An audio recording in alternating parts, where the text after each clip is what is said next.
Welcome inside the Hall of Fame. I'm Booker T, 6-time world champ, 2-time Hall of Famer. Got my man Brad Gilmore with me. They call him the GOAT. And we back again, doing it like we always do, man. Giving it to you on the real. You know what I mean? No playing, no jiving, just business. But Brad, before we even get to the, you know what? Let's get to it. How you doing, man? How you doing? I'm good, Book. I'm good. It's weird for me that you're on the road now. I've been down the street. I'm shooting from a undisclosed location. Yes. All right. And right now I'm kind of back on the road. I'm not at home, so that means I'm on the road. Hey man, I tell you, man, getting back out after 5 months, getting on a plane has been very, very different. It's something, a world that I never saw this coming at all, but we deal with it, and life goes on. But I tell you, it's definitely a culture shock. It's definitely an eye-opening experience to wake up one day and the world is totally flipped upside down and it's totally different than you remember it. But one thing that didn't change was I knew when I was going to be leaving the house. And that down rush, man, that dump, that depression set in to where, man, I don't want to leave the house, So the day before I leave, I won't eat anything, laying in the bed, just moping around. Even if I just got to leave for one day, that's the way it is. But I'm back. I'm back out here, and we're gonna make the best of it. So what for people who because I haven't traveled anywhere since it. I mean, the last time I was on a plane was I think March the 1st. So what is it like? What's the process? What has changed the most? As somebody who travels as much as you do, what changed the most in your first time on a plane? Well, just arriving to the airport, it's not as many people.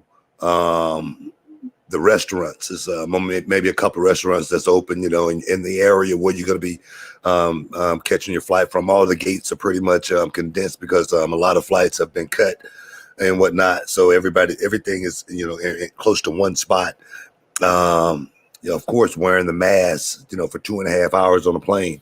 I can only imagine having to catch a overseas flight, something like that, God forbid having to go to Tokyo on a 12-15 hour flight, with the mask. Next to you? Yeah. I was in first class, and it was a guy sitting next to me. Of course, I didn't say anything to him the whole flight. I'm serious. But it was a couple of guys just to my left, and man, you wouldn't have even knew it was a pandemic. They were talking and drinking and getting drunk and laughing and having their masks halfway off at certain times, and I was like, geez, man, this is it's not good. It's not good at all. But people there tend to still want to be people. People still tend to want to do what they always have done before. I was just looking at this lady on television a little while ago, and she said she didn't believe in the pandemic. She didn't believe in it. She thought it was just the media throwing it around. And then her 31-year-old brother, started feeling bad. He didn't go to the hospital. It was on a Thursday, and then Friday. He went to work, came home. He felt pretty good, but he still wasn't 100%. Saturday rolled around, and she asked him. She was at the store. She said, "You want me to bring you a Coke or something?" She said, "No, just bring me some water." Came home on Sunday, and went to get him a bottle of water, and he was dead. Wow, 31 years old. Man, yeah. And the thing is, he was walking the day before. So that right there, a lot of times in situations like this, you really don't understand it. It don't hit you until, the Grim Reaper come knocking on your door. You know what I mean? And when that happened, you go, oh man, I wish I had of. Just like this one kid went out and came back, and he got all everybody in the family sick, and the dad was, on the ventilator. I don't know if the dad lived or died, but situations like that. And I just think people really need to be conscious of this pandemic. Is something that we've never dealt with before, and it's something that we've never seen. And the unseen, something that's silent that can get you, man. That's the scariest, I think. So I don't know, man. We just got to be definitely do a diligence as far as staying on top of it. Yeah. Yeah. Well, I mean, I hope everybody watching live right now, y'all are all staying safe. You're wearing your mask, your social distancing. Shout where you are, by the way, wherever y'all are right now in the chat. If you're in this country or another, put in the chat. I'd like to see where everyone's from always. It's always a cool thing to see. But Buck, I mean, you're on the road, undisclosed location. Can you give us a hint on what are you working on a special project? You can't tell us anything? Nothing. Yeah, I'm working on a special project. I got a few projects going on right now. But I don't want to talk about them or anything like that. You know, you got contracts that we sign, and we can't divulge too much about what's going on or anything like that. So I'm gonna keep it quiet right now. But we got a long show, man. We got a lot. We got a lot to talk about, man. We got Paige Vanzant. She signed a big contract. We got UFC, Cormier, and Miocic getting ready to go down. We got the war between WWE and AEW. That's definitely going on right now. So we got a lot to talk about. We got a lot of listeners out there that's weighing in that want to jump inside the Hall of Fame and get their piece of the action, their champagne wishes and their caviar dreams.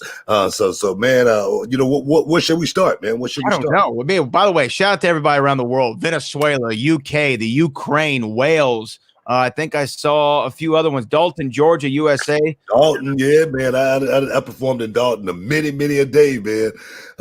Doing that circuit and in the Georgia area. And I tell you, man, Dalton was one of my favorite spots to go through. So big ups to Dalton, man. Big ups. I always like to see where people are coming from, man. All over the world. We're going around the world again, Buck. I feel like we should start off with this Paige Vanzant stuff.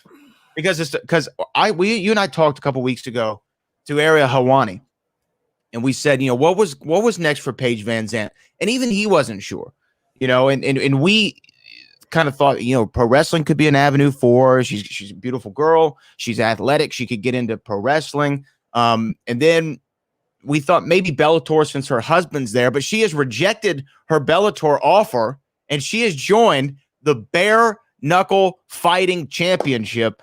And I got to say, I think this is a step in the wrong direction, although it's a multi-fight, multi-million-dollar deal is what they said. That's what's being claimed right now. So if that is true, she's getting paid a lot more than she was in the UFC, but I have my doubts on exactly how they get to that multi-million-dollar number. I can tell you right now, it's it's a multi-fight deal for what is being explained. And Paige Vanzant is going to have to win pretty much to get to that money, and that's where I think the roadblock is gonna definitely show up as far as Paige Vanzant being able to go out there and perform in a company like the Bare Knuckle Fighting Championship. Now, Bare Knuckle Fighting Championship, I've watched it, and I tell you, I got to tell you this: it's the sport. It seemed like it's growing. It seemed like people definitely are down for watching people fight, with just a bare hand. And I don't know if it's a rule or not that you can't use gloves, but every time I've seen guys go out there, in their bare knuckle, and then I see them again, they have some tape on the knuckles, but they never have a glove on or anything like that. And for Paige Vanzant, her market, her money is, and I'm not saying anything bad about Paige Vanzant by saying this, but is, man, how much her her appeal is, how many people eyes are on Paige Vanzant, and a lot of guys' eyes are on Paige Vanzant because of she posts a lot of photos where she's looking really good, and the thing is, there's nothing wrong with that. But I remember watching the movie The Raging Bull with Robert De Niro. And he fought this kid, and his wife said, he's a good looking kid. He's a good looking kid. And the fight lasted a couple of rounds. And at the end of the fight, the commentator said, he ain't good looking no more. So Paige Vanzant, I think, is walking into a situation somewhat like that, because I'm going to tell you, beat up, cut up, bruised up, Paige Vanzant, moneymaker, definitely could, move in a different direction. Yeah, I mean, obviously, it's not all about her appearance, but her appearance is what initially got a lot of people to recognize her. I mean, I don't think that we're going off base by saying that. And, she was on Dancing with the Stars. She's done Sports Illustrated swimsuit edition. These are a lot because she presents very well. Instagram photos. The Instagram is crazy. Yeah. The Instagram is crazy. Everybody in the chat, I know y'all know the Instagram is crazy. It's nuts. So bare knuckle fighting championship. We saw what Paulie Malignaggi looked like after that bare knuckle fighting championship. He made him look like a different human being. Yeah, Paulie realized real quick that may be something I need to think about real hard before doing it again. Because he was fighting against a guy that was probably a C-level fighter, and that guy went out there and fought because it's not boxing. That dirty boxing and boxing is two totally different things. Hey guys, we got a whole lot more to talk about. Stick around. More Hall of Fame back in a minute. Hey, what's up, guys? It's Booker T, 6-time world champ, 2-time Hall of Famer, and this is for all up-and-coming professional wrestlers, male and female. You want to know the ins and outs, the do's and don'ts. You got a question, I got the answer. If you want to know how, join my masterclass. Go to realityofwrestling.com for all the information, starting on Thursday and every Thursday after that, guys. Don't miss out. Don't get shut out. And I know you can dig that.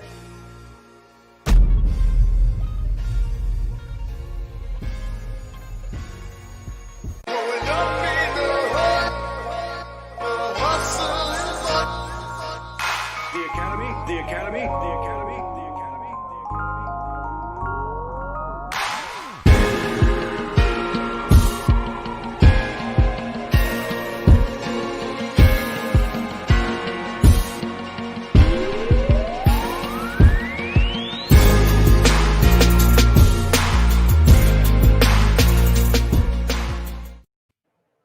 Welcome back inside the Hall of Fame, man. We're talking Paige Vanzant right now. I'm signing a multi-fight deal with the Bare Knuckle Fighting Championship. And I'm going to go out on a limb here, man. I'm going to go out on a limb and make a bold prediction. What's that prediction, book? And Hall of Fame, you're making a bold prediction right now, ESPN 975. I'm gonna just make a bold prediction. And my prediction is this. Paige Vanzant will have a fight in the Bare Knuckle Fighting Championship, just one fight, and I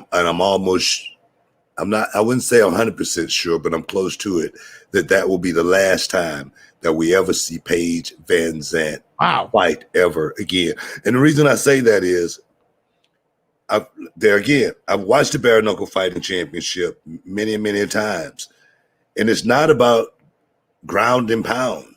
It's not about your karate kicking experience or anything like that. It's about going out there and throwing hands. That's why they call it the Bare Knuckle Fighting Championship. And every time I've seen a fight go down, it's by knockout. Every time. Or it's by stoppage. And a lot of time it's by stoppage due to one of the guy's hands is hurting so bad he can't even throw punches anymore. Yeah. That's how a lot of those fights end, by hitting someone, breaking their own hand, and next thing you know, they're finished. And I just, I mean, I don't know what a lot of people saw in Paige Vanzant stand-up fighting skills, but I personally did not see a whole lot as far as Paige Vanzant stand-up fighting skills to take her to, the top of the game in any realm of fighting. Okay, that's just me. That's my personal opinion. But I think she's making a big mistake, and I think it's going to happen quick for her. It's going to happen very, very quick. Yeah, I think that she rushed into this too. I think she should have taken more time and tested out free agency. Wait out a little bit. I mean, you just had a fight. It's not like you're in a rush right now. Your husband's over there in Bellator. He's making some money. So y'all can chill on what you've earned, and let's see where this market plays out, because you could have had many suitors. Something could pop up overnight and offer you a bigger contract for less risk of damage because they need star power. I would have waited if I was Paige Vanzant. I wouldn't have rushed into this. Well, it's obvious because, they said she passed up the deal with Bellator. Right. From what I've gathered and what I've heard, normally you hear about, what a company is like just by, through the grapevine. And it seems like Bellator as a fair company. It seems like it. I don't know. I've never been there or anything like that, but everybody that goes to Bellator, I don't hear them complaining about money. The last thing I hear them complaining about, and for Paige Vanzant to take the better offer, in bare knuckle fighting championship over Bellator, it says, man, I got to get this money. All right. It ain't about anything else other than getting that money. And if that's the route you want to go, fine. But I just think it's really a bad choice for someone like, I mean, there again, I rather see Paige in the WWE before I see her in a bare knuckle fighting championship, because I wouldn't want to see her ruin it all. And one night we just saw her last fight in the UFC, and it was quick, fast, in a hurry. I don't know. Then again, okay, let's just say, well, maybe she went out and just threw the fight because she knew it was her last fight and she was leaving. Okay, that does nothing for the hype for Paige Vanzant going anywhere. And then if she go into the next organization, Bellator, bare knuckle fighting championship, it doesn't matter if she get knocked out or get tapped out again very quickly. People gonna wise up and say, man, I'm tired of jumping on this little ride here because it's one of those quick rides. Boop, and you're there. You know what I'm saying? So I think, like I say, there again, it could end up definitely going in a bad direction. What are the fans saying? Well, I mean, they're agreeing with you, and someone's asking, do you think that we could see Paige Vanzant in the Raw Underground? You know what, man? I'm gonna tell you right now, WWE would have paid Paige Vanzant, more money than she could be making in the UFC or the bare knuckle fighting championship or Bellator if she would have chose to go that route. If she would have chose to actually really focus for a moment and try to bridge that gap from MMA to professional wrestling and do it properly, opposed to just showing up and saying, hey, I'm here. It's kind of hard right now during the pandemic, of course, to actually be able to do something like that. But I really think, just like Ronda Rousey, just like Shayna Baszler, just like all the other, MMA stars that have come over to, Matt Riddles, they would have accepted Paige Vanzant, and she could have made some good money as well as build her brand, which I think, I could be wrong, which I think is what Paige Vanzant thinks about more than anything is her brand and, how she can, forelong, the future of, not just being in mixed martial arts, but, being in the limelight, people seeing her and people still wanting to pay money to see her. That right there is what's called longevity. That's what's called staying relevant in life, and especially in a sports life. You got to know how to do that. And I think Paige Vanzant thinks about that very, very hard. Unlike a lot of stars, I wouldn't say stars, but a lot of fighters. Yeah, you talk about relevancy for Paige Vanzant, and there's the old phrase, you got to fish where the fish are, right? And I don't know how many people are watching bare knuckle fighting championship. I'm not saying that it's not growing, but even for me as a fight fan, it takes a lot for me to go seek out a BKFC fight. It's got to be somebody I know, like the Malignaggi and Artem Lobov thing. It's got to be something like that that draws me into it. I'm not going to casually turn it on. I'm not going to casually order a pay-per-view as I would with something like WWE and as millions of people do. So when you talk about fishing where the fish are, you got to go where the people can see you. And if you're thinking about your brand, you got to go to a bigger place. Bellator, even though it's less than UFC, still is on television. It's on Paramount Network. You can find it. You can see it. It's on DAZN. You can find it in certain places. WWE, of course, has their own network and multiple television shows. Those are the properties I would have looked out for. And then can you imagine Shayna Baszler's ruling the Raw Underground? Yeah, I mean, ring, face off. We got an angle. I understand that, fishing where the fish are, but sometimes the big fish are where no one is. You understand what I mean by that is, a company like, bare knuckle fighting championship, we don't know who's backing that company. We don't know where their money is coming from, but they're obviously moving in a certain, position if they could bring someone in like Paige Vanzant and pay her, a certain amount of money. Now that reminds me of when I used to go to Mexico and working a lot of those shows in Mexico, and man, you wouldn't imagine, but at the end of the show, you get a stack, about that thick, and you wondering where the money coming from at this little show, but they had the cartel, paying for guys to come. I'm serious. I'm dead serious. And because they needed to be entertained just as well. And for me, a person like me, man, somebody like Booker T come on and, oh man, Booker T's here, man. So they were willing to pay a whole lot of money, and they had a whole lot of money to pay because they were, getting it however. But I'm just saying, sometimes the big fish or when no one else is, you go there, man, you find something prehistoric you pull up out of the water. You know what I mean? You say, good God, so no, man, that's why I say that right there with Paige Vanzant. Somebody in bare knuckle fighting championship may want to see Paige bad enough to give her what she wants. And there again, another story. Back in the day, this is going way back in the day, and I raised my right hand to God as far as what I'm saying right here. My brother and I, we were working in the Global Wrestling Federation. All right. But one thing about being in the Global Wrestling Federation back then, we were on ESPN, we were on worldwide television. People saw us all over the world. Everywhere we went, people knew who we were. And we were working in the Global Wrestling Federation in the Sportatorium, 10,000 Industrial Boulevard right there in Dallas, Texas. And some prince came from Africa to see my brother and I work, okay? And they told us, man, this guy was here, whatnot. And we were like, oh, wow, this is kind of crazy, you know what I mean? And he wanted to meet us. And, we said, all right, whatnot. We got our payoff from, the company that night, $120, $125 or something like that. And the brother came back to meet us. And he was so, happy and whatnot. And he had some guys around him, bodyguards, whatnot. And we were like, cool, nice to meet you and whatnot. And he looks at the brother and he say, pay him, And the brother breaks out a stack of $100 bills and breaks my brother off, breaks me off.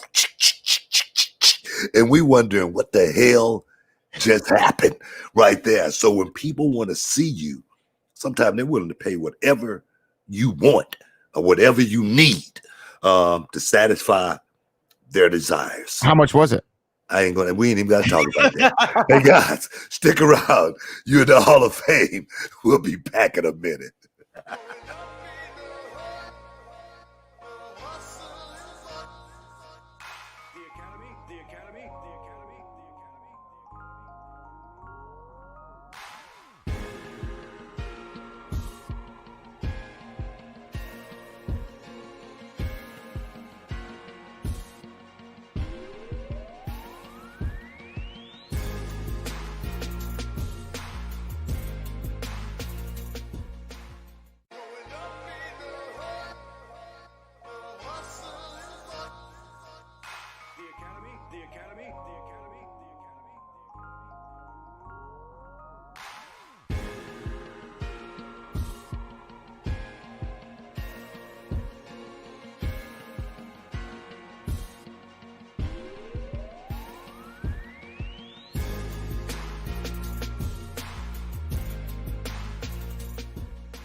Welcome back inside the Hall of Fame.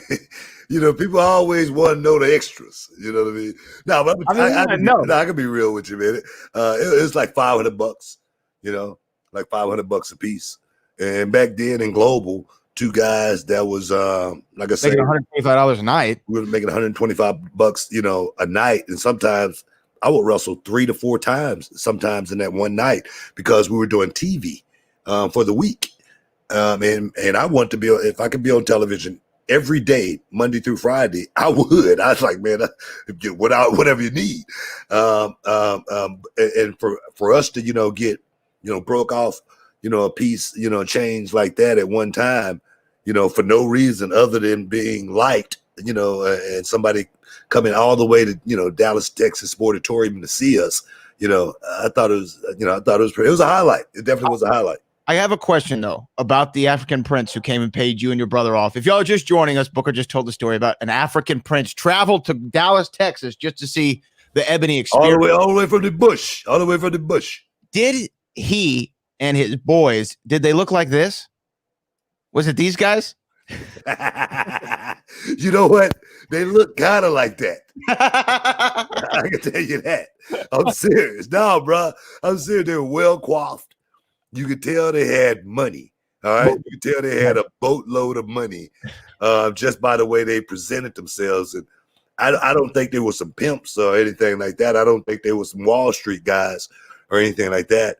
And I don't think they had any other reason to come and see us other than, I'm going to tell you right now, in Africa, I'm going to tell you, I mean, I ain't blowing my own horn or anything like that, but if I go to Africa, man, I'm like a god in Africa. When people see Booker T in Africa, they go nuts. Okay, I'm serious. So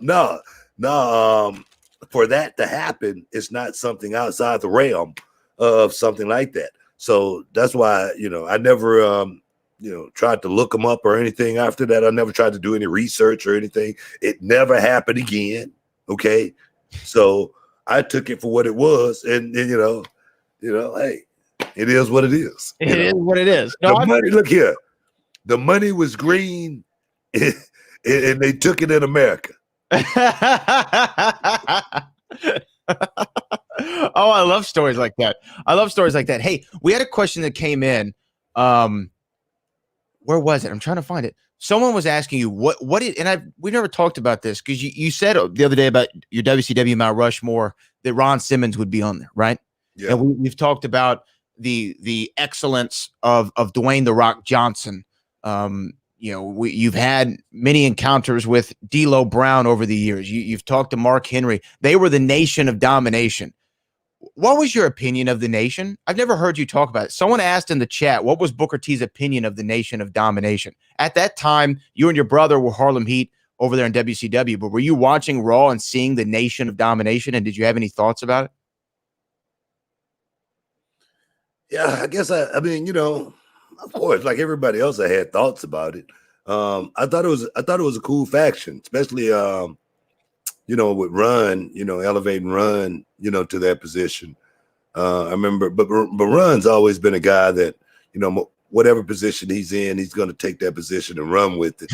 Every position has been, nothing but work for Ron Simmons, and everything that he rock a blue helmet.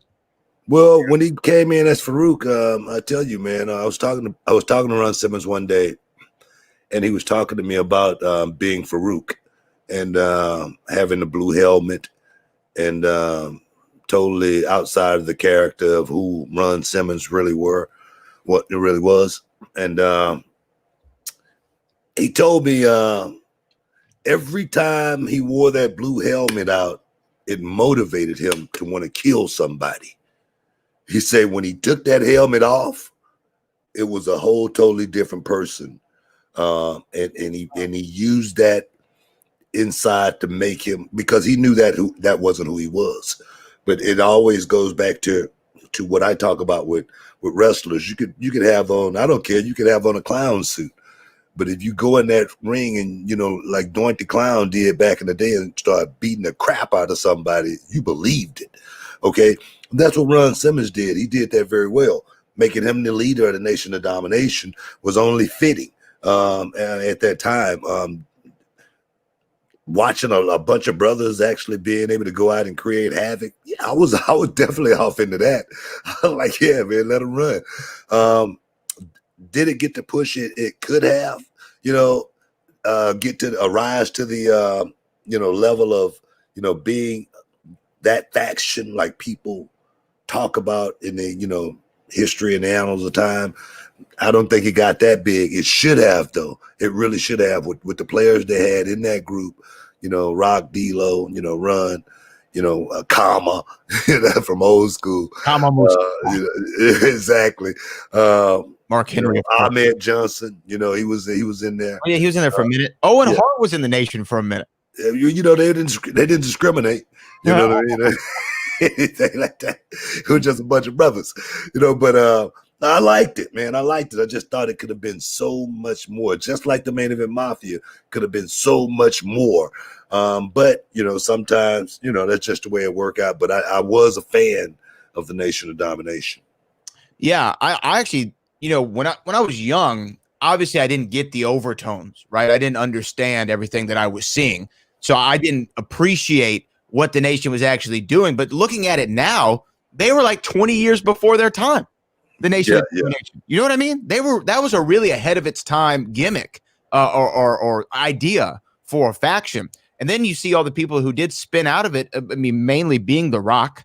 The Rock, without the Nation, that was his push. That was the way that he went from being, I'm Rocky Maivia, I'm the smiling, Islander with the flailing attire and the curly hair, to I'm The Rock, and you're going to respect me when I talk. And that was his first opportunity of actually really being able to get on the mic and start discovering that character. So I think that we'll look more fondly back on it than maybe 5 years ago. When you look at it now, I think that it was really good. Now I know it changed. I remember someone right here saying they had rappers they said Muslims, but they had rappers and I'm trying to remember those guys' names. You remember who they were? You know, when they first came out, they had the guy who had the suit and he had the bow tie and the glasses. Oh yeah, I remember that. Yeah. And it was supposed to be kind of like a Nation of Islam kind of thing. He was like Farrakhan. Like Farrakhan, yeah. I think the two rappers white guys. I can't remember. I just remember the black guy in the bow tie. I can't remember anybody else. Yeah. But it was great. The Nation of Domination was great. And that was actually at the time, too, where in WWE, there's so many factions. You had the Los Baricuas. You had the motorcycle gang. I can't remember their name. Disciples of Apocalypse. Yeah. So there's so many factions, but of course, DX. But those were the two who stand out, DX and the Nation.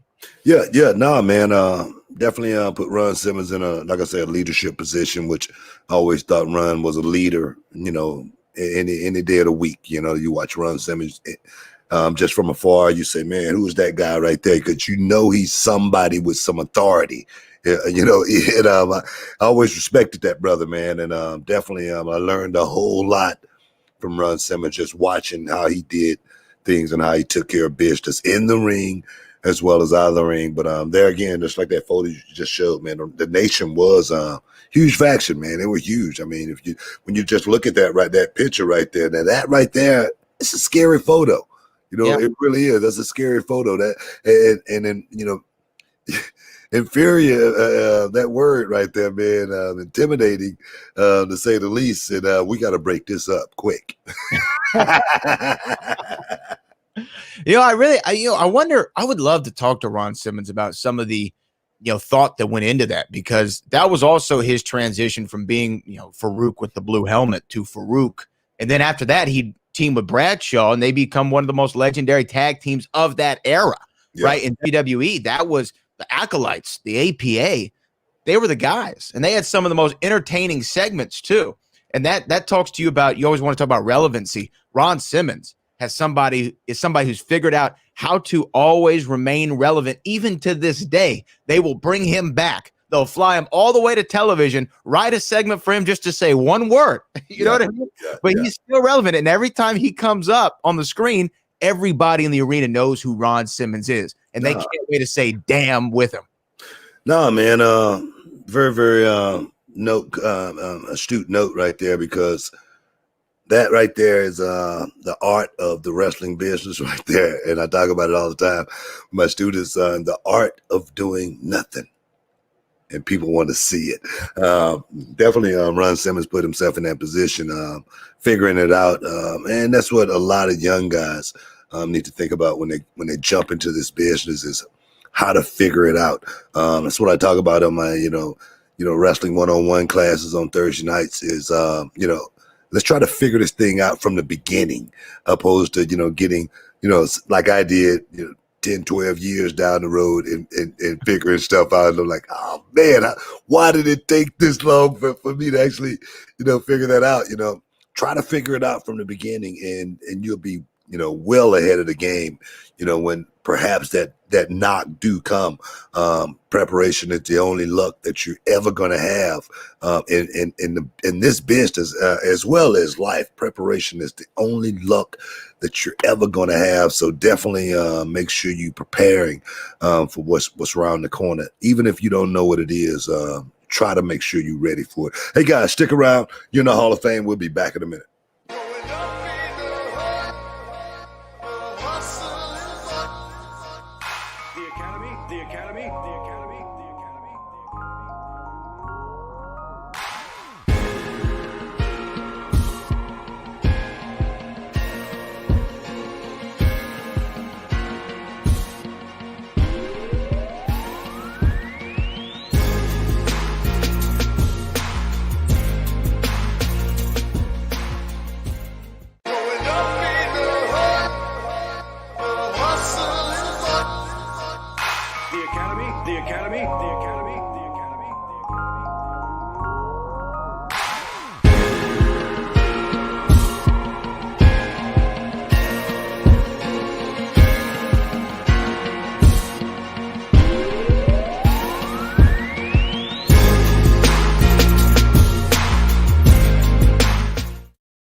Welcome back inside the Hall of Fame, y'all.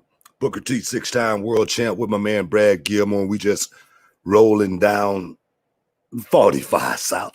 You know what I mean? I wish, I was rolling down.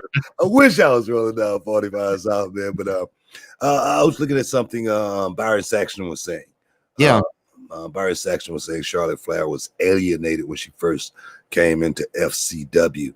And that's like, the young guy coming into the locker room and being hazed, being told, hey, pack the bags, you know what I mean? Make sure you why did I have to say that? I don't know, man. Every time you say it, it happened to me too, and I say that because it happened to me too when I first came to the WWE. I was, put in a situation where I had to either, go with the program or not. When a lot of times you are being tested, and that's one thing I try to teach my students all the time is every situation you're in the wrestling business, you are being tested.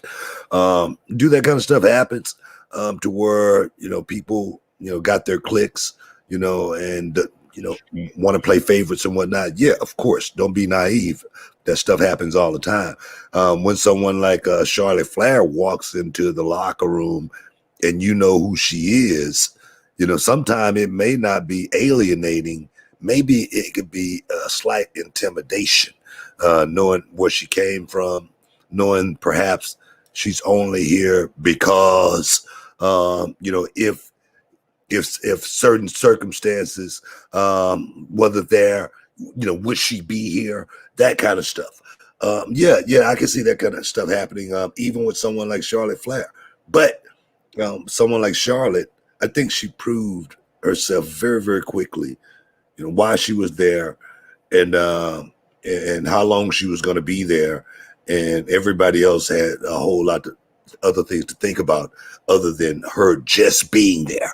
You know what I mean? So, and that means, she came to do work. She came and put in, solid work on a weekly basis. I really don't think with the name Charlotte Flair, it was given to her just because when you're better, when you're the best, when you go out and you perform the best at the highest level, things just happen for you. They really do. And for someone like Charlotte Flair with the name like Charlotte has, the pedigree that she comes from, if she's great, of course, we gotta do something with this because it's right. money. It's money. That's all it is. But I can see her coming in that locker room and people, eyes rolling and saying, "Oh man, here we go." You know what I mean? Just because she's, Ric Flair's daughter, they're going to put the rocket on her and send her to the moon. Now, I remember when Eric Watts came into WCW.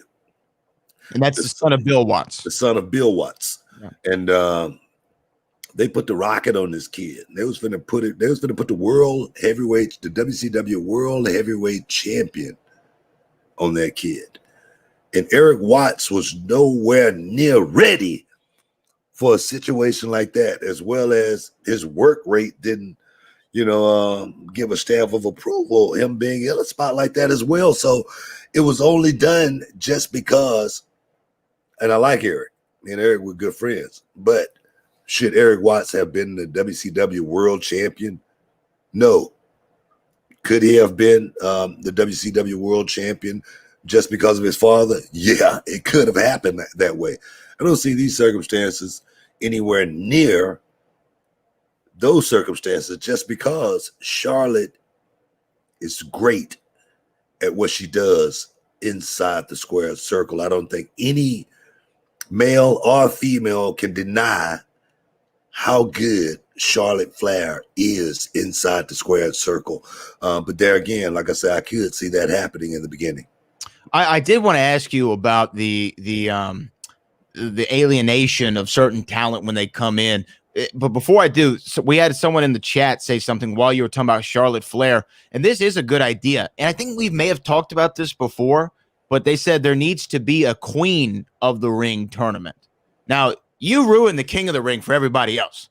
I think we know that. There can't be another successful king after Booker T. You set the bar too high, Book. That was the plan. Should they do a Queen of the Ring? I don't think so, man. I think No?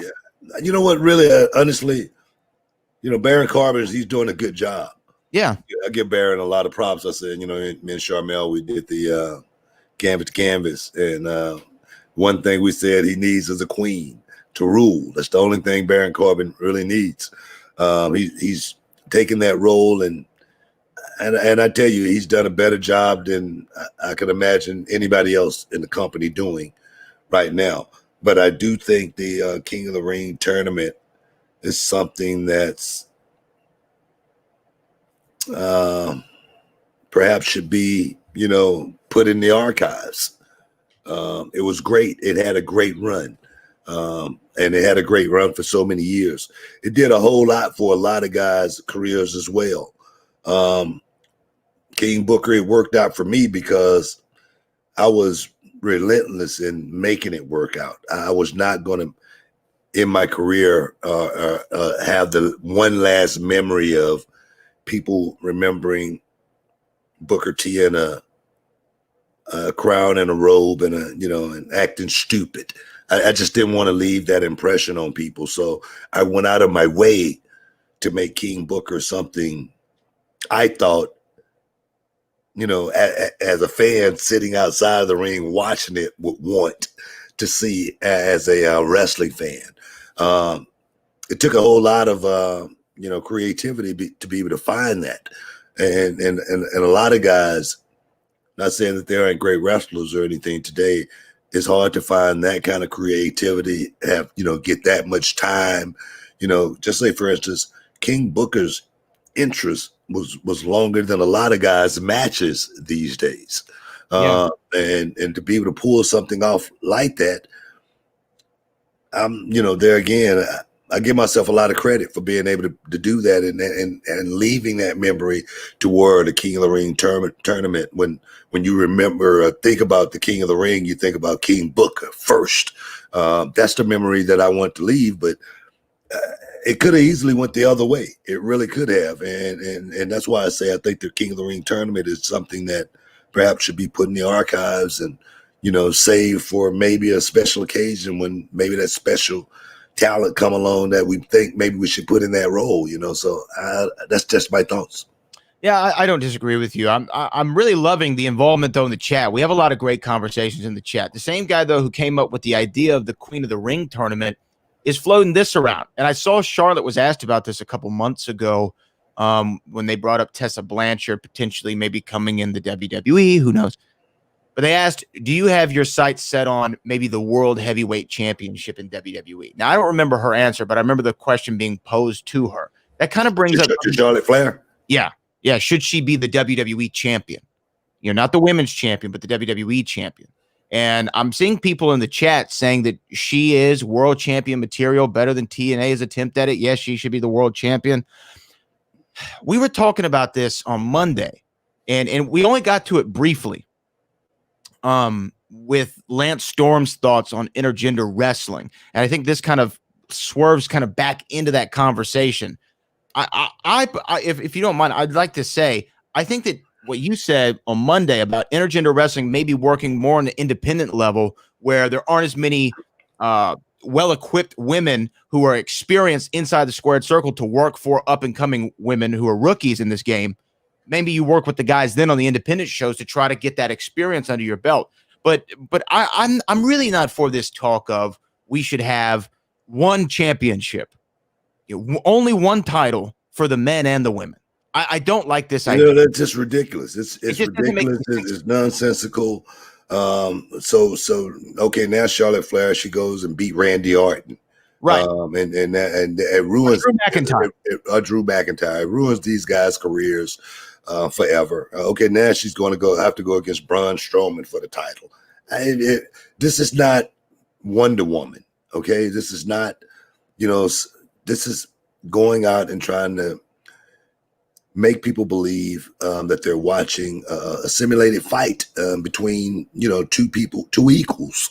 And there again, a man fighting a woman. Okay, just think about it like this here. Just think about it like this here. Your sister, she got a boyfriend, and her boyfriend beat the hell out of her. What do you say? Well, she should fought back harder. That's ridiculous.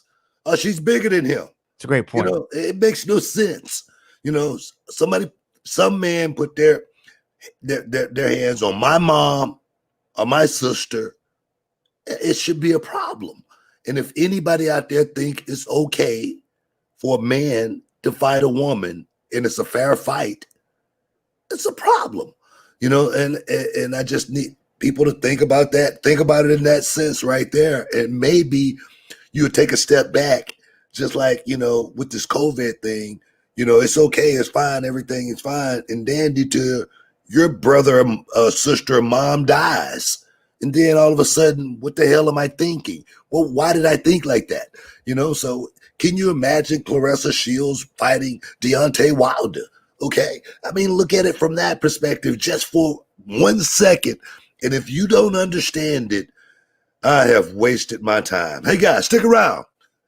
We got to take a break. You in the Hall of Fame. We'll be back in a minute. Hey, Brad, one of the biggest changes we're all dealing with right now is wearing a mask, and not all offer the same comfort and protection. I recommend the Boomer Natural 3-layer comfortable and highly breathable mask. These come in sizes for adults, teens, and children, and are in stock and be shipped to you quick. Yeah, Book, one of the reasons they're so highly protective is because of the nano silver technology that's literally woven right into the fabric. Nano silver can block those tiny drops and particles from getting into the nose and mouth, and that's what we want right now. It's the best protection out there. Boomer also offers the popular nano silver neck gaiters. That's a mask that'll cover your neck and face. Another great thing is that Boomer will donate one face cover for every order to nonprofits and charities, helping tens of thousands of Americans in need. And I got to say, I love that. Yeah, order now at boomernaturals.com. Use promo code Booker and save 20%. That code Booker at boomernaturals.com. Get free shipping and handling when you spend at least $50 online at boomernaturals.com.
Welcome back inside the Hall of Fame.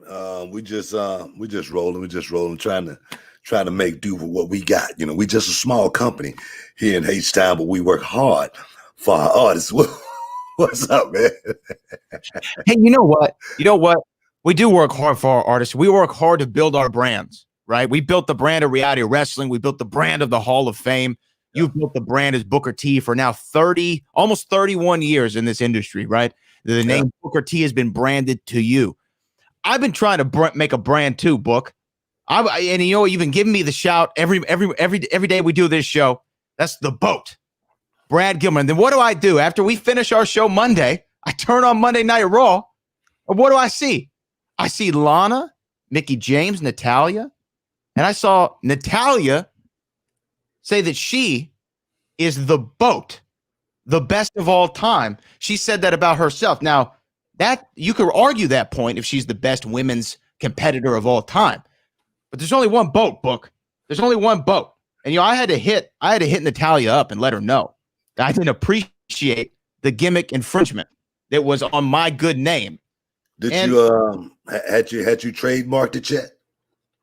Well, you know what? The process is underway. I will say the process. No, I'm talking about before, she actually said that. Because trust me, if you didn't, WWE already moved on that. Well, I have sent in my paperwork, and hopefully you can complain about it. You can talk to a lawyer, maybe try to get something retroactive, because you do got film footage, whatnot. So you might be able to get some monies out of this, and that's what it's about, man. Make sure you hit them hard, man. Hit them hard. Go for the big dollars. I'll be like Flair trying to copyright the man. But I did call Natalya out. And she did respond. She said, look at this right here on Twitter. She said, I see you. Right? She said, I see you. So she knows already. She already knows what time it is. You know what I mean? She knows what time it is. She knows. Hey, man. Look here, I don't think she's worried about anything. Like I said, I'm sure the lawyers looked into it before she said anything. You screwed up on this one, bro. You got to make sure you get that stuff trademarked with that little TM and the circle around it. Yeah, or the C and the copyright. Yeah. Do you know who owns the trademark for GOAT, greatest of all time? No. Do you know who did that? That's LL Cool J. LL Cool J owns the GOAT. Yeah. Wow. He named his album that back in the day. Wow, seemed like Muhammad Ali would have had that. Seemed like Muhammad Ali would have had that. I don't know. It's crazy. Yeah. Anyway, hey man, but I got love for Natty. I got love. Definitely. Natty been around a long time, man. Natty's been she's definitely a true warrior to the game as far as how much time she's put in, her legacy, her longevity, everything about her, man. It's just always been class A. So big ups to Natty. There's somebody too who came in with a name, right? She came in with heart attached to her, but she's somebody like Charlotte who lived up to the family name. If she wasn't talent, you think that she'd be around as long as she worked her butt off, man. She worked her butt off on every realm and from every perspective. She worked really, really hard. And that's why you got to give her that credit, because she didn't just stand on the Hart name and went out and gave crappy performances or anything like that. She went out and worked at a very high level. Was she the best ever on the roster? That's debatable. You know what I mean? But did she give 100% every time she went out in that squared circle? Did she try to make the people around her better every time she went out there? Yes, she did all of that. She checked all those boxes. So definitely she's a Hall of Famer, man. She's a Hall of Famer. She'll be there. She's definitely a Hall of Famer. But you know what's weird? I don't know if we've ever had this conversation about the female GOAT. Like, who's the GOAT of the women, or the boat, if you want to use that term? But who's the best of all time when it comes to women professional wrestlers? Because you could look at it in several different ways. You could look at it who had the most impact. You could look at it who was the biggest draw. You could look at it who's the most popular, who's the best inside the ring, who's got the most championship runs. There's a lot of ways you could look at it. But when I say who's the female GOAT, who's the first name that comes to your head? Trish Stratus. Yeah. Yeah. I mean, she first one to come to my mind. Lita, of course. Lita's going to be right there because, just what she brought to the table. She made so many people want to be a part of, not just what she was doing, but, Matt and Jeff as well. She was a huge part of that thing. Some of the stuff that defying move that she would go out there and try to put. She almost broke her neck, in the ring, so I give Lita definitely huge props, but Trish Stratus, she definitely brought the wrestling game up to another level for the women to be able to raise the bar and not be looked at as just TNA or anything like that. So she was the one, I think, that broke that barrier more than any other woman on the roster. As good as she looked, she still went out and people saw her performance, not just her beauty. That's why I give Trish Stratus the nod as far as being the GOAT of women wrestling. And the thing is, Charlotte Flair just hadn't put in enough time just yet. And I think at the end of the day, Charlotte definitely, her name will be, right there at the top of the list as well. Yeah, which is why I thought yesterday was the 1 year anniversary of Trish's last match against Charlotte Flair. And I remember you talking about Ric Flair back in the day, passed the torch to Booker T. I think that was definitely a passing of the torch between the greatest generation. They talking about coming back one more time. Lita and Trish. It looked like I've been looking. I wouldn't say they're talking about it, but Bayley and Sasha been asking for it. And I'm sure if Bayley and Sasha ask hard enough, they're going to get what they want because I'm sure Trish is chomping at the bit to get back in the ring just one more time, as well as Lita, man. Lita's always, she's like me, I'm always available. when I'm available. So definitely I can see that match right there happening. And one thing about Trish and Lita, man, they still have that, I don't know, that feel, you know what I mean? People still want to see them, just get back in the ring and do their thing. I don't know what it is, but Trish and Lita, man, they still seem to have kept that fire burning for the people that still want to see them go out there and perform. And my thing is this, man, let the ladies go out and do it as long as they possibly can, man, because I was looking at a quote. We're going to be talking about Daniel Cormier, Stipe Miocic. I was looking at a quote that Daniel Cormier said. He said that there's no fighter that can train and fight forever, and that's a true statement. No fighter can, keep up just the training to continue to keep fighting forever. It's not something that one could do. And so to be able to, get that last hurrah or be able to do it as long as you can, because you still can, it's very important to the individual, I think, because I know it's important to me. Just like, say, for instance, my son, he's 10 years old right now, and no doubt he would love seeing his dad get in the ring and scrap just one time, just because he loved wrestling so much. And I asked him a couple of days ago, I say, hey Kendrick, would you like to see dad in the ring, one time, and he said, yeah, so I was like, it motivates you. I listen to MVP, right now say that's one of the biggest reasons, he's so motivated right now, because his son is growing up and watching him, and now, and he's on television, and doing it big. So yeah, man, as long as you could do it, as long as you still had a fire and desire to be able to go out there and do it, as long as you know what you're going to be in for the next day, the morning after, you good to go, because that morning after you gonna be hurting, brother. Whatever it is. But when you got it in your heart, man, that's what you do. You just push yourself. Yeah, no, absolutely. And I think that I think Lita was on, was it Corey Graves' show? I think she was on Corey Graves' show just a week or two ago, and she said that she still has the itch to go out there and get it done and work and wrestle.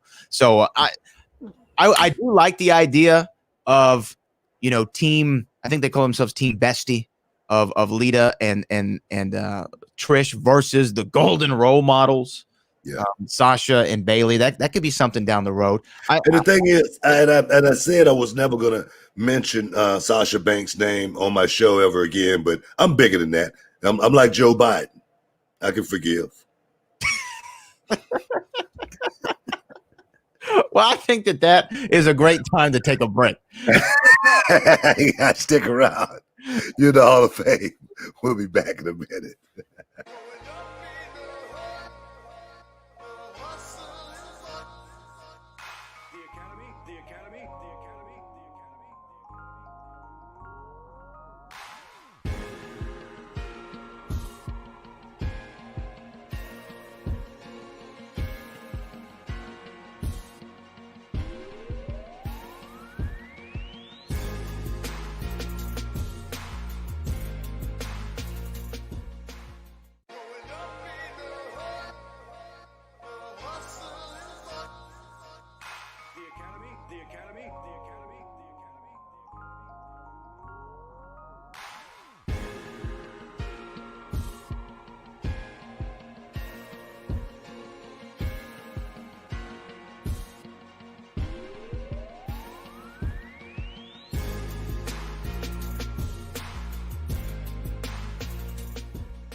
Welcome back inside the Hall of Fame.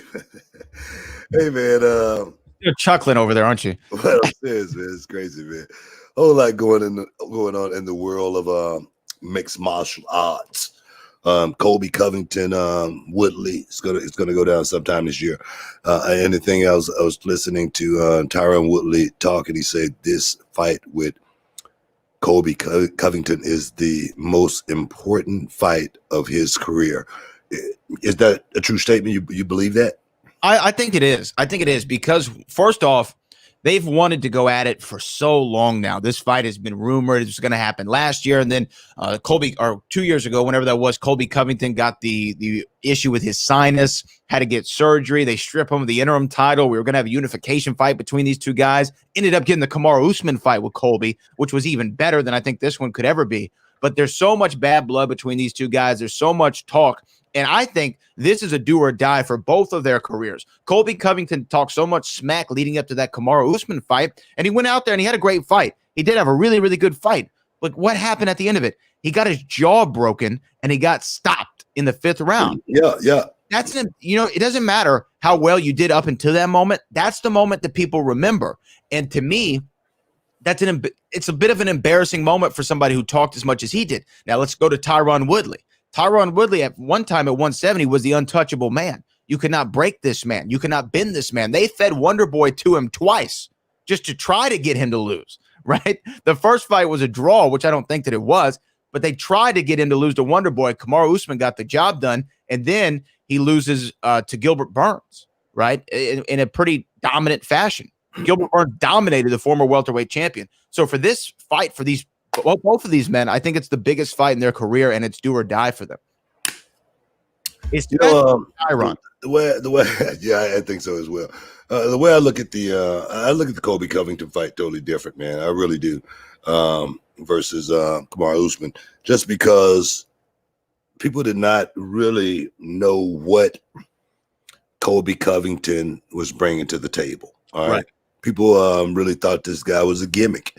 They didn't think he was a real fighter or anything like that, coming off the fights that he had actually succeeded and looked good in.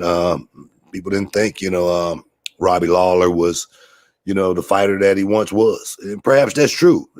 Robbie Lawler been in more wars than the majority of fighters in the UFC. So yeah, I could see that fight actually going that route, because there again, people didn't know exactly what Colby Covington was bringing to the table. Then jumping the octagon with Kamaru Usman, and this is the thing right here. If that 5th round would have went the distance, Colby Covington easily could have got his hand raised. Could have got his hand raised. So as hard as he went out there and fought. And lost, it still takes nothing away from how hard he went out there and fought and how well he performed against the champion. Okay, and that's why I give him, a whole lot, a lot of credit first and foremost, going out there and fighting on that way. Losing, like I said, anybody could lose. Now the thing with Tyron Woodley, he's been a great fighter. He's been a guy that's a guy that would duck you as well. He's been one of those guys that always was looking for the perfect fight. That normally when you do that kind of stuff, you're looking to for the perfect fight because you perhaps got a better chance at winning than losing, right? He's a guy that's been in turmoil with the UFC just because he didn't want to go out and perform. He's a guy that's cried wolf sometimes, whether he was crying wolf or not, but saying that he was hurt and couldn't go out and fight. So Tyron Woodley got a whole lot of baggage. We don't know how far Tyron Woodley's skill has regressed and gone in reverse. We really don't know. But we do know one thing that like Daniel Cormier said, it's hard to train and fight forever. He's creeping up on that 40-year mark. When you in the fight game, when you get close to 40 in the fight game, I'm not talking about professional wrestling. When you get in the fight game, 40 is normally your number. In professional wrestling, that's normally a good number for you because you're cruising. Hopefully you're at the top of your career as well. But for a guy in the UFC at 38, he's definitely on his downside of his career, opposed to a guy like Colby Covington at 32. That guy still has so much more left in the tank than that 38-year-old. That's just my opinion on that. And I look at Derek Lewis going against Olenek at 43. And if just say for instance Olenek was 35, how would that fight have looked? Totally different, I'm sure. So that's one factor that's going to come into play, and I really think that's what's in the mind of Tyron Woodley more than anything. Man, especially after coming off that fight with Gilbert Burns, he got controlled, he got moved in every position he wanted to, did not want to be in. Same thing happened to him when he was in there with Kamaru Usman. Usman just dogged him and did everything he wanted to do when he wanted to do it. And now he's going to be going against a dog like Colby Covington, and Colby Covington is no slouch. I think he's worried. More importantly, man, can I deal with this guy? And if I can't, I could, just like Tai Tuivasa just put out, being cut from the UFC. That's what these guys are trying to avoid more than anything, is getting cut from the UFC. Just like a Chris Weidman, just looking to keep a win streak going so he won't get cut from the UFC. That's what Tyron Woodley is right now, about to get cut from the UFC. He's going to get cut if he loses this fight. You think he gets cut from the UFC? You don't think they throw him out to any other young lions? I think so. I think if Tyron Woodley loses this fight, he's going to either get cut or step away or retire. One or two. From listening to you just now, though, you sound like you think Colby Covington could handle him no problem. I think Colby Covington's going to win that fight. I really do. I think Colby Covington wants it more. I think he's a better fighter than people have given him credit for. I really do. And he proved that when he went out and fought against Kamaru Usman. The guy's no slouch. He doesn't have the biggest punch in the world or anything like that, but his defense is really, really good. He got caught with some good shots, of course, with Kamaru Usman. He got caught with some shots that took him out. But the guy fought a great fight. And like I say, there again, if that fight would have went to the distance, easily, he could have gotten his hand raised and we would have a new champion right now in the UFC. Yeah, we would have never even seen the Masvidal fight. It would have never happened with Kamaru. I agree. I'm not saying that he would have won for sure, but I remember talking to you right after that fight got off the air. We were on the phone. We were like, man, Usman's lucky he finished him when he did, because you leave it up to the judges, especially how close that fight was. Those two guys stayed in their square, and they did not move for 5 rounds. Yeah, they definitely was in a phone booth, and they were just throwing punches. And it was going to, at certain times, man, you thought Usman, was going to be, rocked. But I tell you, man, he took the punch. He definitely, manned up. He showed why he is the champion. So there again, man, a great fight. But Woodley, Covington, I give the nod to Covington in that fight. And I tell you, honestly, he probably he may stop Tyron Woodley. Wow. Well, he did. Now he won his Robbie Lawler fight by decision, right? Yeah. Then he went out there and fought Usman and went 5 rounds. I mean, it's possible. He's not somebody who's got a lot behind his hands, but he can pepper the hell out of you all night long with them. And after a while, I'm sure that those will have an effect on him. I mean, they had an effect on Kamaru. It just didn't knock him out, but they were having an effect on him. The thing is, we haven't seen Tyron Woodley in that type of fight. And one thing about Tyron Woodley lately, you know, he comes, you know, and he's posturing, he's posing, and that's normally what happens when you get to a certain age. I was just watching a fight from 5 years ago, and it was Roy Jones Jr. versus I don't even know who's the guy. The guy looked like a bar fighter. He looked like a club fighter or something like that. And Roy Jones Jr. in Roy Jones Jr.'s day, he would have took this guy out in probably 20 seconds inside the first round. But the guy went almost 1 round with Roy Jones, and you could tell Roy Jones was nowhere near the fighter that he once was. And it's just because, man, Father Time waits for no man. You know, he catches up with all of us. And, and I tell you, I think Tyron Woodley, I think it's gonna show a whole lot with a guy that fights at that pace that Colby Covington likes to fight at. Colby Covington is one of those guys that he's more of a sprinter. He's not a guy that's going want to get into a marathon or anything like that. He's a guy that can fight over 5 rounds at a very, very fast pace. And Tyron Woodley is normally a guy that likes to stall, wait around, and hopefully land a big shot and get a guy moving backwards. Tyron Woodley is normally not the guy that's pressing the fight these days. Right. Once upon a time, Tyron Woodley would be the guy pressing the fight. So I think I just think we're at that stage of the game where it's changed enough to where Colby Covington is going to go out there, get a big win. I can't wait to when it go down later this year sometime. Guys, stick around. We'll be back in a minute. Cormier, Miocic, we got to talk about it. Back in a minute. Hey, what's up, guys? It's Booker T, 6-time world champ, 2-time Hall of Famer, and this is for all up-and-coming professional wrestlers, male and female. You want to know the ins and outs, the do's and don'ts.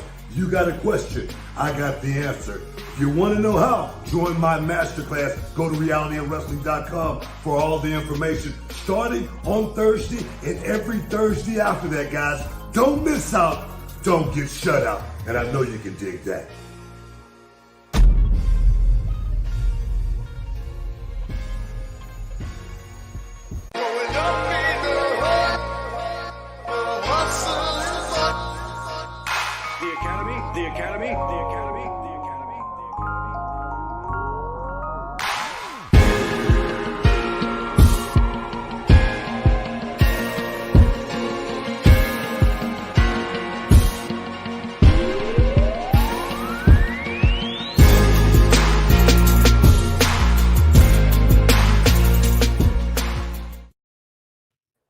Welcome back, y'all. We just talking a little UFC right now.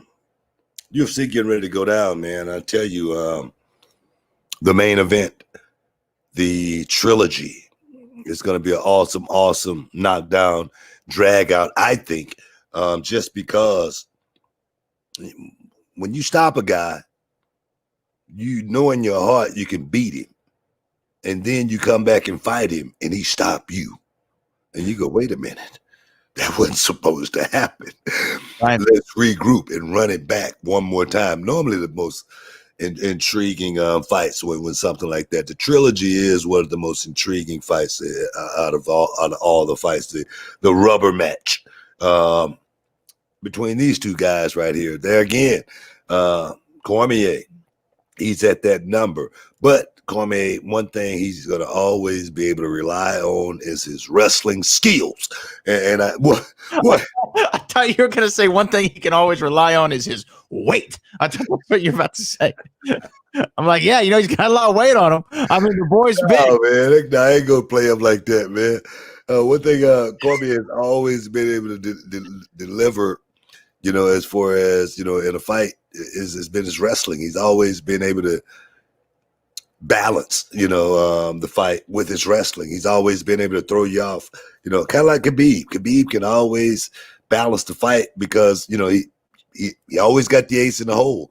He can always fake the shoot, and you go to, Right. defend the shoot and boom, just like Conor, bang, get caught with a big right hand over the top. Same thing with Cormier.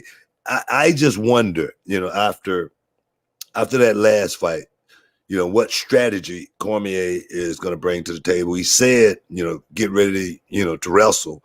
I hope you bring your wrestling shoes or whatever it was. And I'm sure he's going to go out there thinking that this is going to be the win, the way to get the win in this third fight. Now, the one thing I went back and watched fight 2. And the one thing I remember about fight 2 was Daniel Cormier picking up Stipe Miocic. Looked like he was going to slam him hard. He brought him down and he got on top of him. He rode him out for that round. Daniel Cormier on top is a bad, bad man. He's hard to deal with when he's on top. But that didn't happen no more throughout that fight. Daniel Cormier was comfortable in his stand-up thinking, man, I can go out here and get this guy out of here, from a stand-up position. And on top of that, Daniel Cormier landed some big shots in that second fight. And Stipe Miocic didn't react the same way he did in the first fight, getting hit like that. Why do you think that is, first and foremost? And what kind of strategy you think DC is going to bring in fight 3? I think the DC, here's what happened. In that first fight, when he was able to knock Stipe out, he thought, hey, man, I'm the man, right? I'm the real boy there, right? He thought, I just knocked out the heavyweight champion of the world, who they said this is the greatest heavyweight of all time. If he beats me, that conversation's over. I knocked him out. So we saw that in the second fight where he had this extra layer of confidence that he's like, look, I know I got wrestling. I know he's got wrestling. The last time I was able to take everything that he gave me and then give it back to him to the umpteenth and knock this man out. So he was operating under false confidence. He even said, I stopped listening to my coaches. I just stopped listening to them. When I go back to the corner, I didn't care what they said. I knew what I was going to do because I knew what I could do. This time, DC, to win in his last fight ever and beat Stipe and finally be the greatest of all time, like many people say that he might be, he needs to listen to his coaches, stick to the game plan, hit Stipe when he leaves his chin open, take him down when he doesn't, and ride him the same way that he's done everybody else that he's beaten in his career, sans John Jones. That has been his strategy and has always worked. We remember at UFC 200 when they were booing him out of the building when he was wrestling Anderson Silva, when he was fighting Anderson Silva, but he just laid on him. He just laid on him and wore them out. And sure, Anderson came back toward the end of the fight, but his strategy worked. So that's what DC's going to have to do. He's going to have to do what he's always done. Listen to his coaches and execute the game plan and do not divert. You know what? I don't think that strategy is going to work with Stipe. I really don't.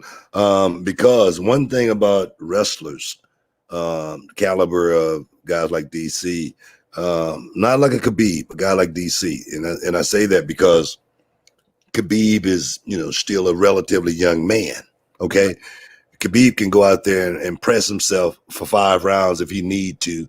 And, keep going for the shoot, keep going for the takedown. I don't think DC can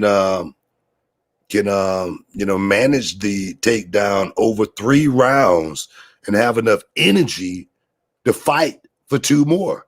I just don't think he's going to be able to do it.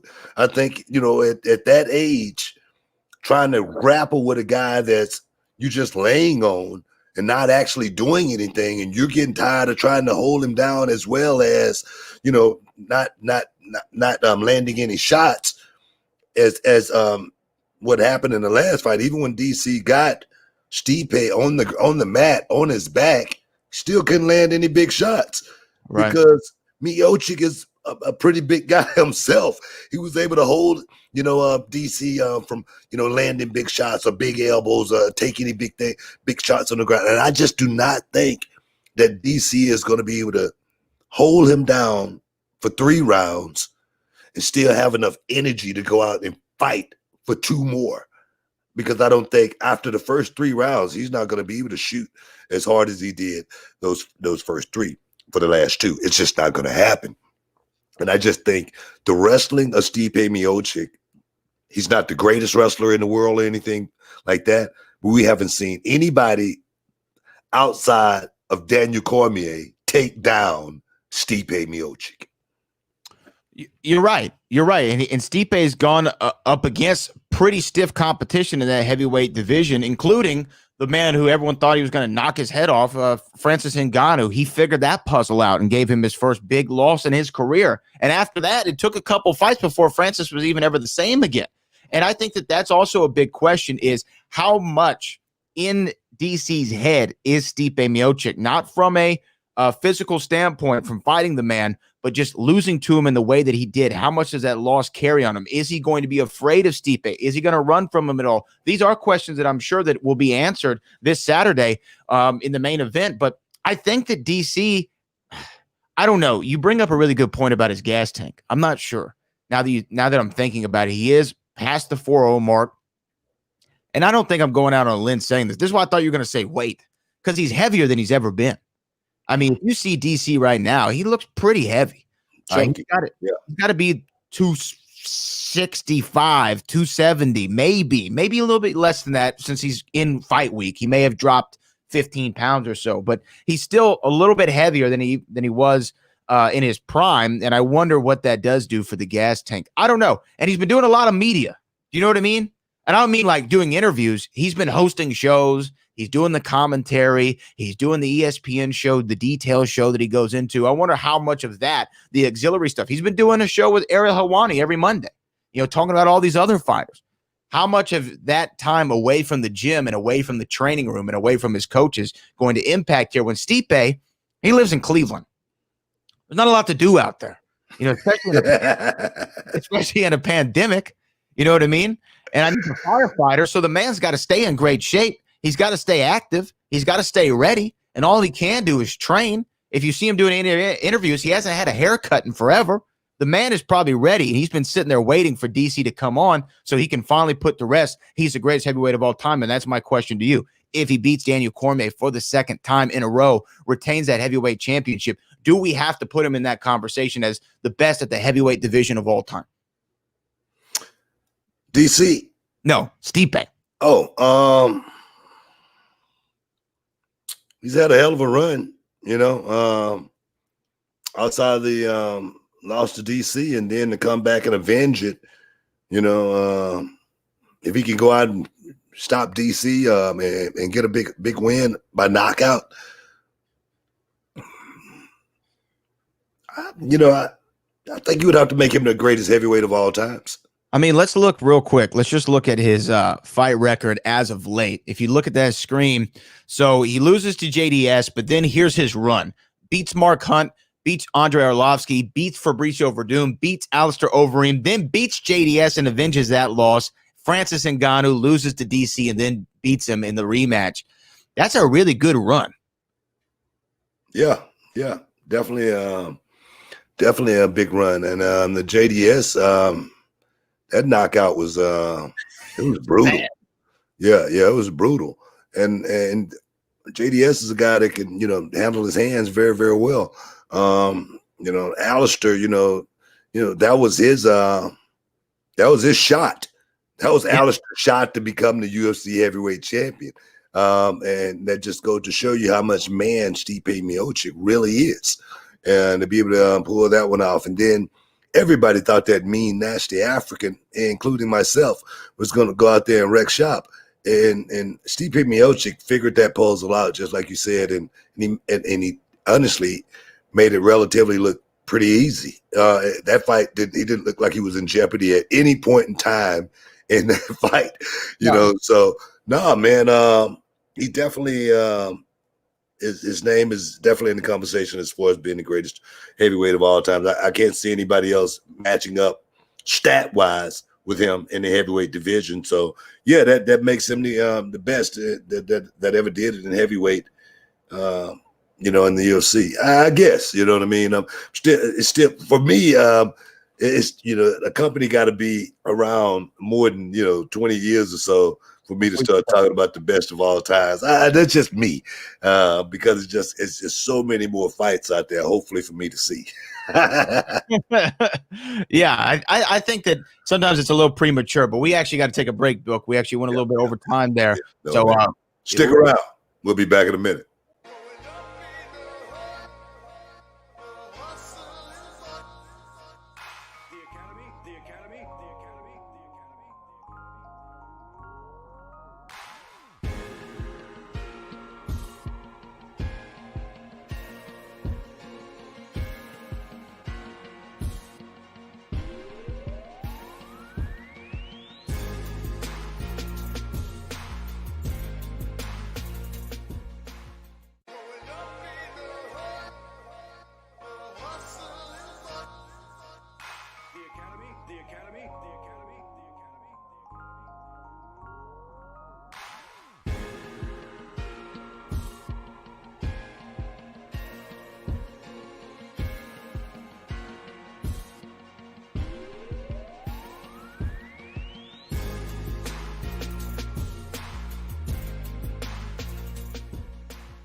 Welcome back inside the Hall of Fame. See a lot of people you're in the chat line, talking about this fight, man. A lot of people see DC, putting this boy to sleep, but a lot of people, I don't know. Let's take a formal poll right now. If you're in the chat and you put in who you think is going to win, DC or Stipe, put them in right now, and we'll take an informal poll on what the pulse for most people are going to be. Because I got to say, I am split on it. Have you made it? Have you made a pick? You think it's going to be Stipe? Well, I tell you, man. After those body shots were landing in that last fight, Stipe didn't really start going to him till the 5th round. Maybe the 4th round. He started landing a few body shots. And then in the 5th round, he really started, landing some big body shots. And I tell you, at one point, when he hit DC, it looked like DC wanted to throw up. Yeah. He did that for a second. I was like, whoa, man. And then, the curtain came down on him from that point on. I think that right there is definitely going to be in the back of Stipe's head. That, man, I beat this guy's body up. Something that, honestly, I've been watching DC fight for a long time, and I've never seen anybody hit him in his body. Maybe people thought, well, man, the guy got a barrel. It's not going to hurt too much hitting him in that spot right there. Let me go for the head. And I tell you, just that strategy alone changed the whole momentum of that fight. And I think it's going to be a knockdown drag out. I really think Daniel Cormier is going to come to fight. He's going to bring his best at that age right now. He's going to bring his best. But I just think that I think Stipe figured him out more than anything. And I think the stamina is going to come into play. If you remember that fight, man, Stipe's face looked like hamburger. Yeah, I didn't look good. But he did not break. He did not wilt one time in this fight. It seemed like every time DC hit him, he got stronger. Opposed to the last fight, he got hit one time, bang, and went to sleep. That was it. It's something about some fighters, man. Sometimes, a fighter can get hit and it'll wake him up. Sometimes a fighter can get hit in the right spot and he can go to sleep. And I think that's what happened in that second fight. Every time he hit Stipe, he didn't hit him in the right spot. He didn't catch him in the sweet spot, but he caught him in a spot to where it probably hurt. I'm sure it did, but he go, okay, keep bringing it. I want more. And then once you take a guy's shot, you feel like, man, I could take this guy's best shot. He threw his best. I could take it now. And I think that's what Stipe was. And I just really feel like Stipe Miocic will walk away victorious in this fight. That's just my opinion. Yeah, no. I think that I would like to see DC, win just because it's his last fight, walk out of the heavyweight champion. I always think about Peyton Manning when he beat Cam Newton in the Super Bowl and he just walked away. He said, I've just won the Super Bowl at this old stage of my life. I think he was in his late 30s, almost 40. and he said, it's time for me to leave. And it was just such a great storybook ending for him. I always want to see that for the guys who put in their time. But guess what? It doesn't always happen like that. Vince Carter, legendary basketball player, pandemic hit, his career was over. That was it. Sometimes it just doesn't happen in a storybook fashion. Yeah. I do agree with you. I think that I think Stipe is going to go out there and handle business. I don't think he's going to knock him out, though.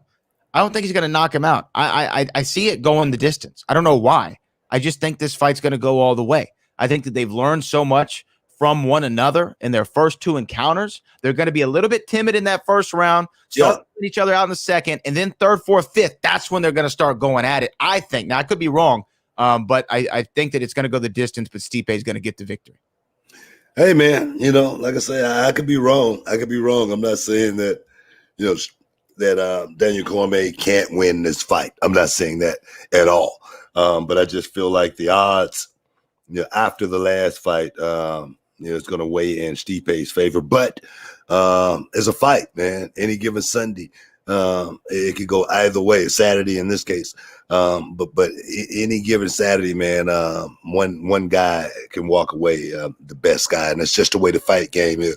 It's like you use a better man tonight. You hear that in fights all the time, and you use a better man tonight, and that right there is just the it is what it is, type of deal. Yeah, it is what it is. Yep. But what about the rest of the card? I'm trying to pull it up right now as we're talking. There are some good fights on there. Sugar Sean O'Malley, who has really taken the MMA world by storm. I hate using that term, but he has. He's looked great in his fights. He's fighting often. I know he's going to be on the card. Let's pull it up here. He's fighting Marlon Vera right now. Here's the card right here. What a fight other than the main event sticks out to you on that? You have Jim Miller fighting. JDS and Rosenstruck is pretty good because Rosenstruck, oh man, did he ever get put to sleep in his last fight by Francis Ngannou in devastating fashion. That was their first event where they had no fans there, and Francis Ngannou was whispering to the guy, "Are you okay? Are you okay?" Because he knocked him out so bad. But I'd like to see him avenge that embarrassing knockout. Yeah, man. I look at the card, man. It's definitely some good fights on the card. But what sticks out the most to me is, Sean O'Malley, man. Sean O'Malley, where he's moved up now, where he's at on the card. Co-main event to Stipe Cormier, and a pay-per-view environment. It lets you know how fast this kid is moving up. He's got the rocket on him, and he's definitely going out and delivering every time. In that division, Sean O'Malley is looking to take over and become the king of the bantamweight division. Marlon Vera, it's just another stepping stone, in my opinion, for Sean O'Malley. Sean O'Malley is one of those guys that's gotten the rocket on him, and he's been faced with some adversity with guys that you think it's going to go out there and give him a little bit of trouble, and then he just go out there and whack him. So I see nothing but good things happening for this kid. I mean, he's highly flamboyant. He's definitely over the top as far as his showmanship and his style goes. And I mean, he's colorful, to say the least. And a guy like Sean O'Malley, all he has to do is just keep winning. This kid is definitely working on a hell of a career, and nothing but props to Sean O'Malley. Yeah, I think that he's kind of got that. John Jones? He got that John Jones feel to me. I mean, he got that John Jones feel when John Jones first started. When John Jones first came out as a kid, beating guys, spectacular wins, some of the most greatest highlight reels you're ever going to see, spinning back kicks, spinning back fists, spinning back elbows, choking guys out when they're standing up and then drop them, like he did with Lyoto Machida. That's what this kid reminds me of more than anything. Sean O'Malley, he's definitely a prodigy when it comes to fighting goes. And all he has to do, I really think I think Sean O'Malley, the only person can beat Sean O'Malley is Sean O'Malley. If he just keeps doing what he's doing, this guy's going to go down as one of the all-time greats in the UFC.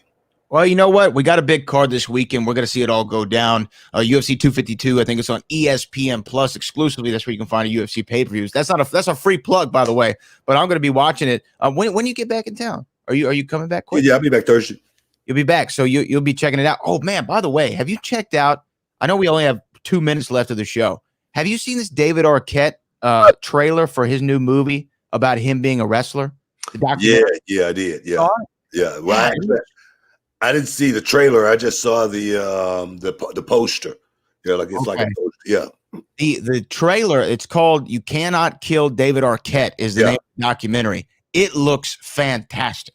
It looks great. Oh, it looks crazy. And it has, remember we had David on the show right after he had that death match and almost died, literally. Yeah. They have the footage of him like in the parking lot holding his hands to his neck so he didn't bleed out. Why was he in the parking lot instead of an ambulance? I think he was waiting on the ambulance. I think it's got to get there. You just can't snap your fingers. But it was a crazy trailer. I can't watch it. I mean, I think it's going to be great. And I already getting like award buzz. It's getting in festivals and people are talking about awards around it.